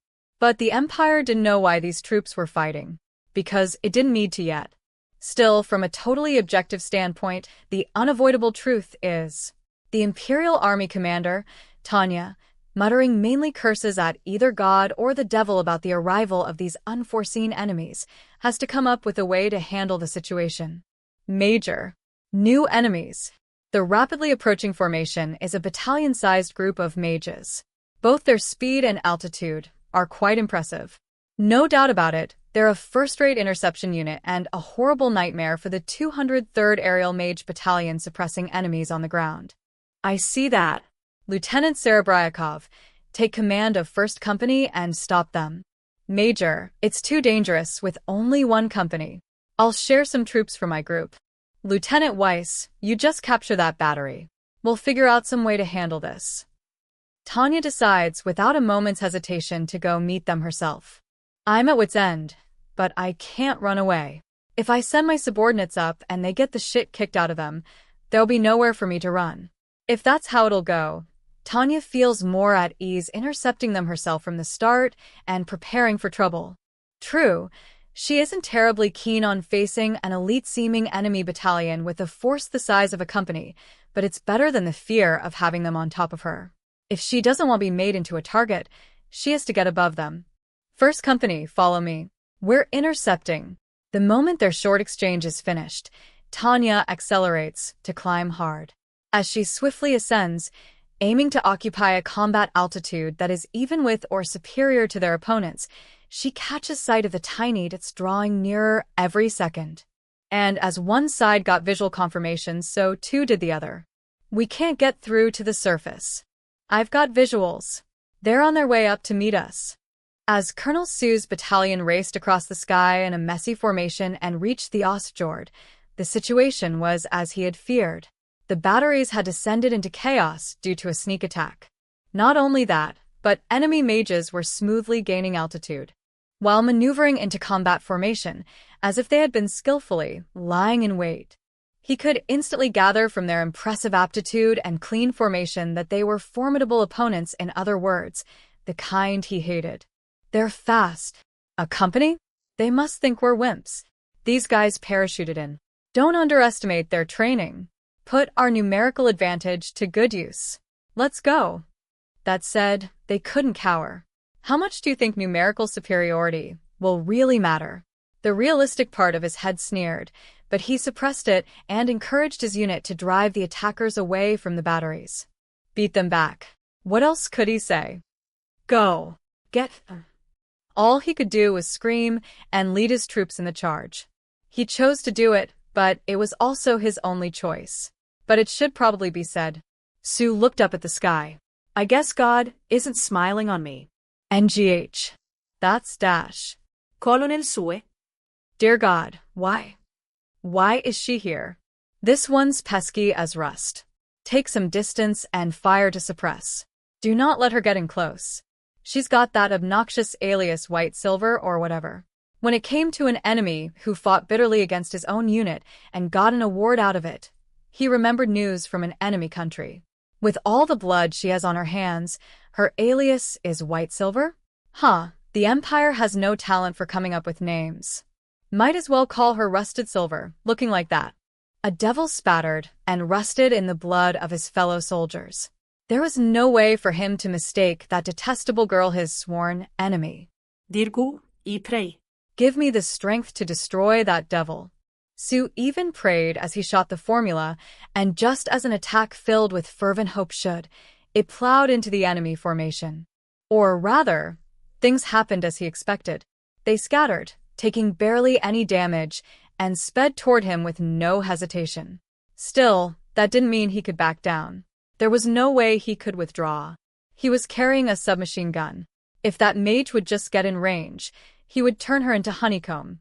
With that thought in mind, Sue eagerly charged. In terms of inability to withdraw, Major von de Geerchaff's unit is in the same boat. Tanya inwardly feels that she is being seriously overworked for her salary, but even if she wants to declare, "This isn't in my contract," and fly away, that's not how the army works. Rules have to be followed. If a regiment of mages had moved in to attack, perhaps she could have used numbers as an excuse to run away. But when both the enemy mages and your own are battalion-sized groups, you can't get away with excuses. Though she wants to flee, she can't. In a case like this, the army says to put up a fight. TCH, these guys are tough. Attack in platoon formations. As she thinks how badly she wants to run, she realizes that if she did, the career she had spent all this time building up would disappear, and she would be helpless to stop it. Reluctantly, even grudgingly, she has to take on some degree of risk and fight. The only way to thwart gaps in firepower and numbers is to dart in for melee. At close quarters, there is a greater danger of misfire. As a result, the imbalance in firepower stemming from the disparity in numbers decreases somewhat. More importantly, if they bring the fight to an individual level instead of organizational, the Imperial mages will definitely have the advantage. Get above them. Don't let them get above you. Crisscrossing gunfire and formulas. The scene displays the very essence of mana science technology, a fantasy where the practical modern advances of civilization are having their day. Sadly, it's a picture painted only in blood and iron. In the end, though, the impact of numerical superiority will be felt. If it becomes a battle of attrition, the side with more material and men will be declared the winners. Oh, the reinforcements are here? Shit. Again? More reinforcements. A regiment is approaching. Openly jubilant as she notices indications of their arrival, Tanya is sure of her victory, while Colonel Sue is devastated. As such, their voices reflect their situations. The former's is very cheerful and the latter's sounds helpless and bitter. Major von de Geerchaff, what's the status of the seizure operation? Below they're sweeping up, but I'm currently fighting an enemy unit. Requesting backup. Understood. You 2 battalions support the major. The rest of you head for the interior. And in her straightforward exchange with the commander of the reinforcements, her remarks are businesslike to ensure the operation proceeds smoothly. The 2 of them are so in control of the situation, they're no longer worried about whether they will succeed or not. Instead, they're thinking of what comes next. The coastal guns are being seized, the enemy unit can be eliminated, and the Imperial transport ships are coming into view across the bay. The scene below makes all the Imperial Army soldiers feel that they are moving step by step closer to victory. Victory. It will be an established fact in the Imperial Army's near future. Colonel Sue's beloved fatherland no longer had the power to object. The same day, the Republic, Channel Command. Alert from the early warning line. The observation units along the warning line had an alert. What that meant was clear. The Imperial fleet was on the move. This was the chance for a naval battle they had been hoping for. The tension at command peaked all at once. Order DEFCON 1. So they're finally coming out. We've been waiting. That's practically what the commander was saying, and his feelings were shared by all the other members of the Republican Navy. While the Army was fighting a grueling battle on the Rhine lines, the Navy was ridiculed as slackers. This was an opportunity to clear its name. They had been looking forward to this chance to support their troops. They have transport ships with them? Why? But the enemy movements they had longed for completely betrayed their expectations.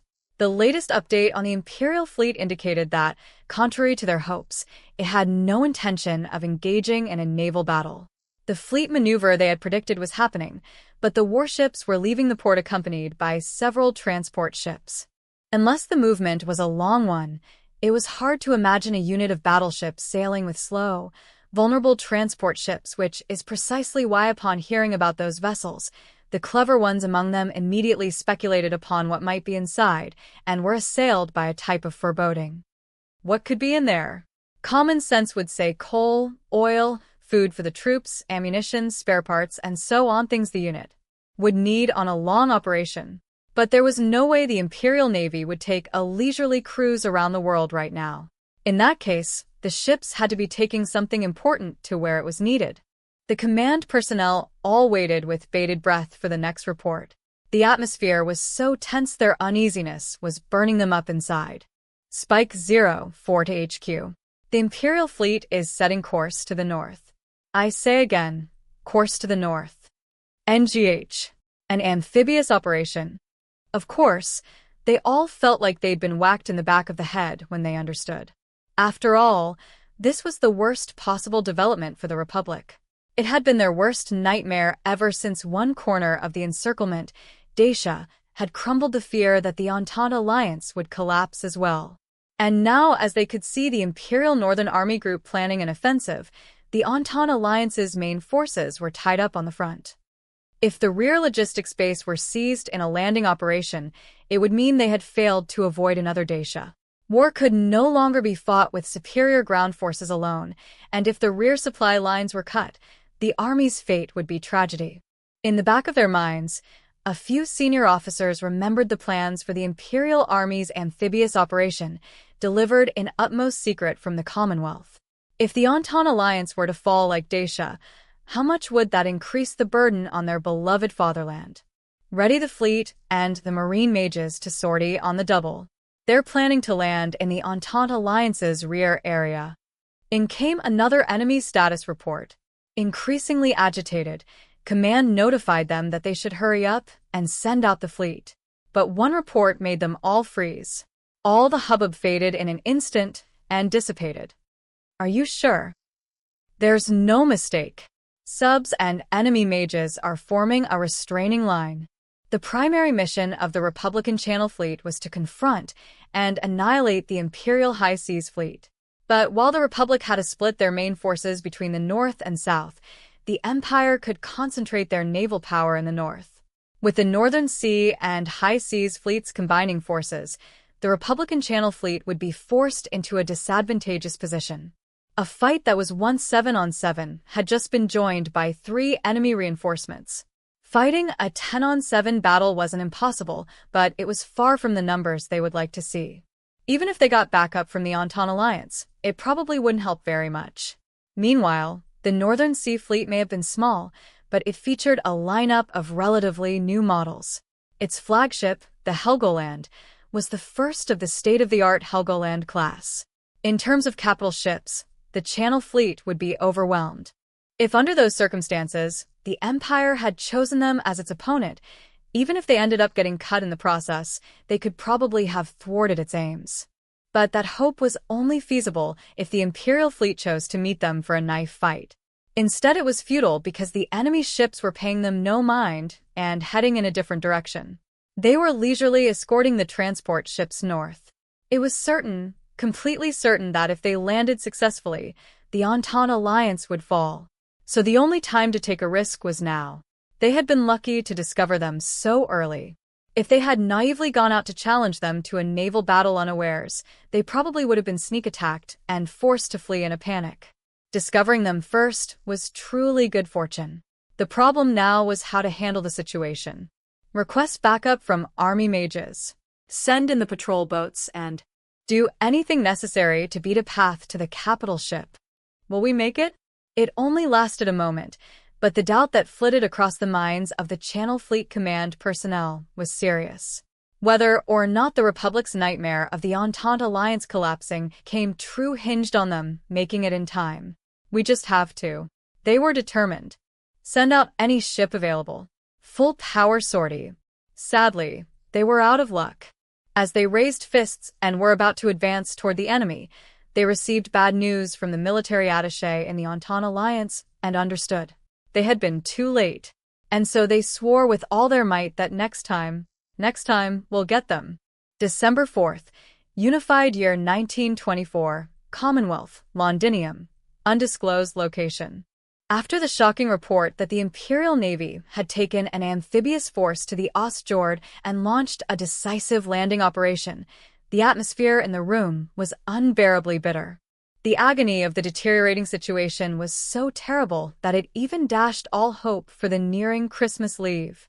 Contrary to the Commonwealth's futile wish that the Empire, Republic, and Entente alliance would just destroy one another, the Empire continued to pile on victories.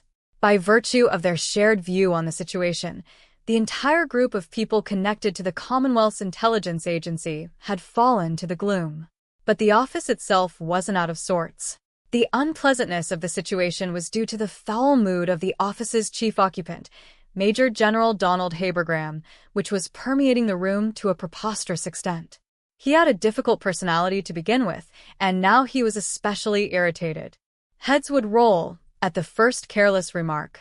The radio operator, who saw the next notification that arrived, was truly lucky. Normally, delivering a report was as nerve-wracking as being shoved into a minefield, but this time was different. To be blunt, it wasn't bad news. How many days had it been since he had nearly run like this to inform his superior? Since Dacia had fallen? Of course, since it was his job, he couldn't be swayed by likes or dislikes, but it was true that there was nothing he hated more than reporting bad news. Urgent message from the auxiliary ship Lytol. Let's hear it. Without flinching at the disgruntled tone, he relayed the facts in a straightforward way. They had received reports from their intelligence-collecting ships disguised as civilian vessels as well as their armed merchant cruisers, but out of all the messages, this one was sent at the highest emergency-level priority, even using a one-time pad. He'd thought it would be exceptionally horrible news, but when he deciphered it, to his surprise, it wasn't bad, at least. Well, he wasn't sure if it was something to get very happy about, but anyhow. The Entente Alliance is requesting transport of a VIP. Isn't that Foreign Office business? But to the one receiving the message, it seemed like the matter was out of their jurisdiction. The job of the Foreign Strategy Division was planning and analysis. They were decidedly not a contact point. In fact, they wanted to avoid any actions that could compromise their intelligence gathering as much as possible. Honestly, they were loath to get involved. Ordinarily, it was the Foreign Office that accepted diplomatic requests. In the case of the Entente Alliance, the official channel was through the embassy on the ground there. And would the heads of a country really try to negotiate asylum directly with a room in the strategy division of the intelligence agency? It wasn't unthinkable to assume they must have just contacted the wrong place. The radio operator understood the higher-ranking officer's suspicion immediately. He had the same doubts. Still, he had to give a short explanation, even to General Habergram, who hated wasting time. Someone from the Entente Alliance Navy made contact personally. Did they find us out? If so, all I can think is that we have a huge security leak somewhere. No, it seems they've contacted all our vessels. They hadn't called a ship from the Commonwealth's intelligence agency. No, the ship just happened to be the auxiliary ship Lytol. Actually, they had tried every vessel stopping at the Entente Alliance. Though they were deeply concerned about the possibility of an intelligence leak, in this case, the request was simply the natural outcome. Surely the caller was just trying their luck. In that case, however, they were dealing with a bothersome amateur. No regard for appearances, What a bad move. Do you have the list? Here it is. It seems the others were just regular ferries. This had to be the worst way to go about it. If you seek help indiscriminately, word will definitely get out somehow. As more people learn a secret, the risk of it being leaked grows exponentially. And their opponent in this case is the Empire, waging war seriously as a world power. He couldn't imagine that Imperial intelligence was slacking off. So if these guys were trying to pull off a secret asylum operation, they should probably proceed with a bit more caution. Well, maybe he couldn't expect so much from the Entente Alliance government, now in a state of panic and dysfunction. Even if they weren't planning on doing it in secret, the fact that the heads of government were preparing to flee would no doubt demoralize the citizens, although they may very well shift toward nationalistic resistance, so it was also possible to imagine a hopeful outcome. The timing was delicate, given they were expecting a large-scale imperial offensive on the northern lines at just about any moment. Honestly, if word of this spread now, it could weaken Entente Alliance resistance. But if it held out heroically and the government called for resistance, it might have a chance. If that happened, the Empire would be forced to tie up troops in Entente Alliance territory, unlike in Dacia. What should we do, sir? If we're going to accept, we need to hurry. Actually, in the case of Dacia, things had happened so quickly that the government in exile idea didn't work out. With that failure behind them, they knew that this issue demanded a rapid response. They were receiving the message right when they keenly felt the need to play a card. An operations officer asked a question, taking the initiative to suggest it wouldn't be wise to pass on this turn. Shouldn't we make a move? I'm opposed. I don't think anything good will come of drawing attention to our armed merchant cruisers. From elsewhere came a proposal for cautious handling of the situation. After all, armed merchant cruisers were already in violation of international law as well as various states' laws. If their orders to collect intelligence and disrupt trade were exposed, there would be an uproar. Disguising armed vessels as merchant ships to get them into the port was a legal problem. In a worst-case scenario, all the crew members would be declared pirates and arrested. Even if breaking international law didn't nag their conscience, every evil organization needs calculated reluctance based on profits and loss. You weren't supposed to break treaties. You were supposed to force the other party to break them. At least, General Habergram intended to toe the line of what he could get away with at the bounds of international law. I want to avoid being boarded either way. How's the loading going? Although they shared the same thought, the leader's idea was somewhat different. After all, they knew a little bit more than the others that intelligence was proactively working to clear their bad name after Dacia and had learned several interesting things. I think it's almost done. Then, at this point, a little extra cargo won't make much difference. Who is the VIP? After all, the intelligence agents had counted their chickens before they had hatched and suggested it was because Dacia collapsed so readily that the Republic and the Entente Alliance had more time to construct third lines. They thought this would be a good time to redeem themselves. Intelligence collection and analysis was proceeding at a fantastic pace on the northern lines, and they were really getting results. The intelligence that the auxiliary ship had so rapidly acquired, and the machinery they had used was secretly on board.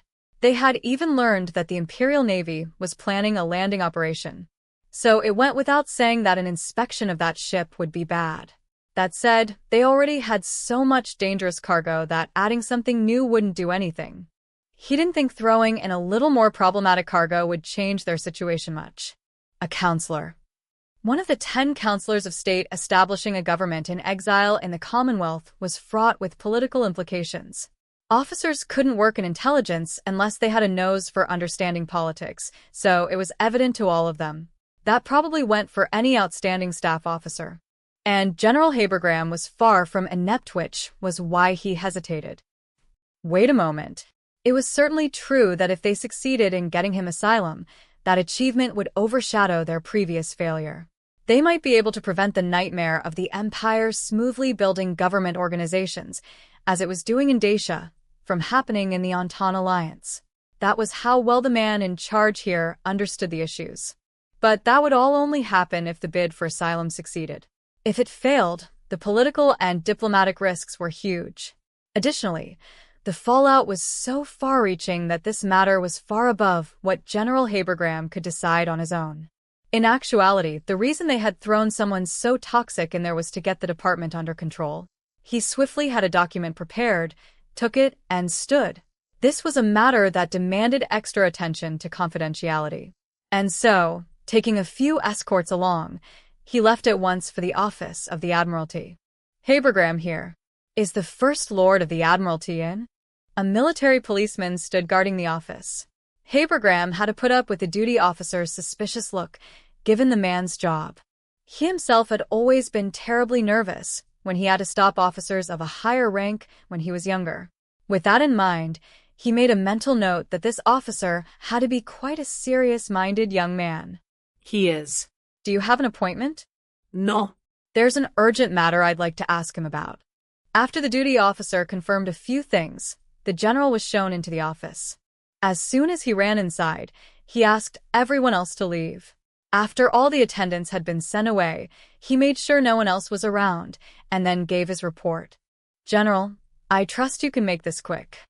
Sir, something I'm unable to handle on my discretion alone has occurred. He passed the First Lord the summary he had prepared. At the same time, he gave him the outline verbally. As he watched his superior look over the document, he supplied more detailed explanations as necessary to help him understand. Anyhow, every second counted. There could be no hesitation, but at the same they couldn't act thoughtlessly. That was why the basis of the decision, the report, had to be given as quickly as possible. The Entente alliance was collapsing with each passing moment. The life of the country, measured by an hourglass, had begun trickling away. If they wanted to save its invaluable political fruits, they had to act basically right now. An Entente alliance counselor is requesting carriage via our auxiliary ship. What a hairy situation. There aren't any civilian vessels of Commonwealth nationality anchored in the area. Politically, creating the government in exile and getting in the Empire's way was a promising choice. But it was the difficulty of the task that he was considering, and thus asking about. The reason was crystal clear. Any major political achievement that came without risk-taking was a dream. While a government in exile would be an excellent way to harass the Empire, getting the core members out of the country in secret and then taking them home to a supposedly neutral country was so difficult that calling it hairy seemed dismissive. Yes, the issue was how to transport them. How could they get them to Commonwealth territory? Even if the Lightal was in disguise, it was still unquestionably conspicuous. After all, it was registered not as a ferry, but purely as a cargo passenger ship. It wouldn't be strange for them to call at any port, but anyone watching the mouth of the bay would definitely notice. It was too great a risk to carry someone so important in such a vessel. 4 or 5. But they're all regular liners. I'm sure the Empire is watching them. The problem was that most ships of Commonwealth nationality had been avoiding docking at Entente alliance ports. More accurately, since the start of the war, anything trying to call at Entente alliance bay facilities was being blown out of the water.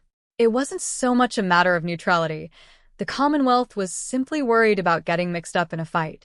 So the only boats in the ports right now were the regular ferry lines scheduled beforehand. But they were almost completely filled with ordinary citizens trying to evacuate and get asylum. Apart from a slim minority of charter ships, there were no other vessels anchored besides ferries. It would be weirder if the auxiliary ship didn't stand out. He couldn't imagine the Empire overlooking it. Even if they weren't deliberately keeping watch, it was a ship from the Commonwealth sailors at the port would find it a rare sight, and hopeful civilians would be literally begging to board. The Empire was bound to hear of it somehow. The ship stood out so much, the Office of the Admiralty was considering sending a diplomat to go retrieve the intelligence. At least the Lightal wasn't armed in a conspicuous way. But it was moving at 29.5 knots, which was faster than a cargo passenger ship ever needed to go, and on top of that, it was even secretly carrying a seaplane, nominally for sightseeing flights and a measure of firepower. They were disguised as hoses and recreational equipment at least.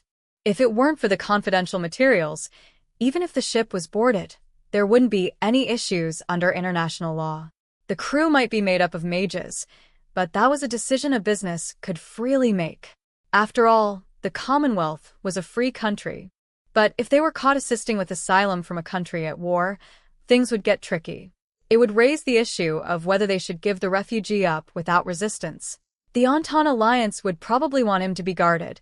It would be furious if they just handed him over. So, what would happen if he had the crew fight the Imperial boarding unit?